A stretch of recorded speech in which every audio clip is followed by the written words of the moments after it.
ವಯಸ್ಸಾದವರಿಗೆ, ವಿಕಲಚೇತನರಿಗೆ ಸಾರಿಗೆ ಬಸ್ನಲ್ಲಿ ಸೀಟುಗಳು ನಿಗದಿಯಾಗಿರುವುದನ್ನು ಕಾಣುತ್ತೇವೆ. ಆದರೆ ಅಂತಹ ವಯೋವೃದ್ಧರಿಗೆ ನೀರು ನೆರಳು ಇಲ್ಲದ ಜಾಗಕ್ಕೆ ನಿಮ್ಮನ್ನು ಇಳಿಸಬೇಕು ಎಂದು ಕೆಎಸ್ಆರ್ಟಿಸಿ ಕಂಡಕ್ಟರ್ ಮಾತಿಗೆ ನೆಟ್ಟಿಗರು ಸೋಷಿಯಲ್ ಮೀಡಿಯಾದಲ್ಲಿ ತರಾಟೆಗೆ ತೆಗೆದುಕೊಂಡಿದ್ದಾರೆ.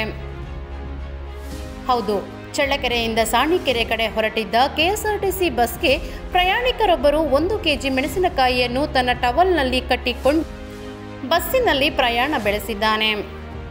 ಆದರೆ 1 ಕೆಜಿ ಮೆಣಸಿನಕಾಯಿಗೂ ಲಗೇಜ್ ಟಿಕೆಟ್ ಮಾಡಿಸು ಎಂದು ವಯೋವೃದ್ಧನನ್ನು ನಿಂದಿಸಿ ಆ ಪ್ರಯಾಣಿಕನನ್ನು ಗಲಾಟೆ ಮಾಡಿ ದಾರಿ ಮಧ್ಯೆ ಇಳಿಸಿ ಹೋಗಿರುವ ಘಟನೆ ವರದಿಯಾಗಿದೆ. ಪ್ರಯಾಣಿಕರೊಟ್ಟಿಗೆ ಪ್ರೀತಿ ಸಂತೋಷದಿಂದ ನಯವಾಗಿ ವರ್ತಿಸಬೇಕಾದ ಕಂಡಕ್ಟರ್ ವರ್ತನೆಗೆ ಪ್ರಯಾಣಿಕರು ಖಂಡಿಸಿದ್ದಾರೆ. ನಿಮ್ಮನ್ನು ನೀರು ನೆರಳು ಇಲ್ಲದ ಜಾಗಕ್ಕೆ ಬಿಡಬೇಕು ಎಂದು ಕೆಎಸ್ಆರ್ಟಿಸಿ ಬಸ್ ನಿರ್ವಾಹಕ ಪ್ರಯಾಣಿಕರೊಬ್ಬರಿಗೆ ಈ ರೀತಿ ಹೇಳುವ ದೃಶ್ಯಾವಳಿಗಳು ಸಹ ಪ್ರಯಾಣಿಕರು ತಮ್ಮ ಮೊಬೈಲ್ನಲ್ಲಿ ಸೆರೆ ಹಿಡಿದಿದ್ದು ಸೋಷಿಯಲ್ ಮೀಡಿಯಾದಲ್ಲಿ ಸಖತ್ ವೈರಲ್ ಆಗುತ್ತಿದೆ.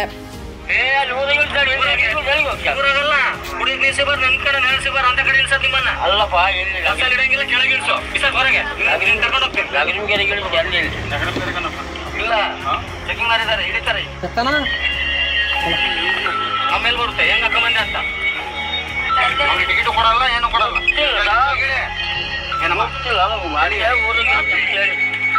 ಏನ್ ಇಳಿತಿಲ್ಲ ಬೇಗ, ನಾನು ಕರ್ಕೊಂಡು ಹೋಗಲ್ಲ. 1 ಹೆಜ್ಜೆ ಮುಂದಕ್ಕೆ ಹೋಗಲ್ಲ ಬಸ್ಸು ಇಳಿವರೆಗೂ.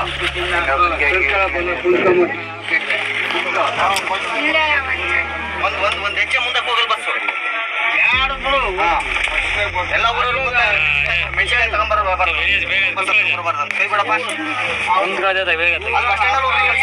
ಇನ್ನು ಈ ಕಂಡಕ್ಟರ್ ದುರ್ವರ್ತನೆಗೆ ಮೇಲಾಧಿಕಾರಿಗಳು ಯಾವ ಕ್ರಮ ಕೈಗೊಳ್ಳುವರೋ ಕಾದು ನೋಡಬೇಕಿದೆ. ಮತ್ತಷ್ಟು ಸುದ್ದಿಗಳಿಗಾಗಿ ಸಿಟಿ ಚಾನೆಲ್ ಚಳ್ಳಕೆರೆ ಸಬ್ಸ್ಕ್ರೈಬ್ ಮಾಡಿ. ನಮ್ಮ ಚಳ್ಳಕೆರೆ ಟಿವಿಯನ್ನು ಪ್ರತಿದಿನ ಸಂಜೆ 8 ಗಂಟೆಗೆ ವೀಕ್ಷಿಸಿ.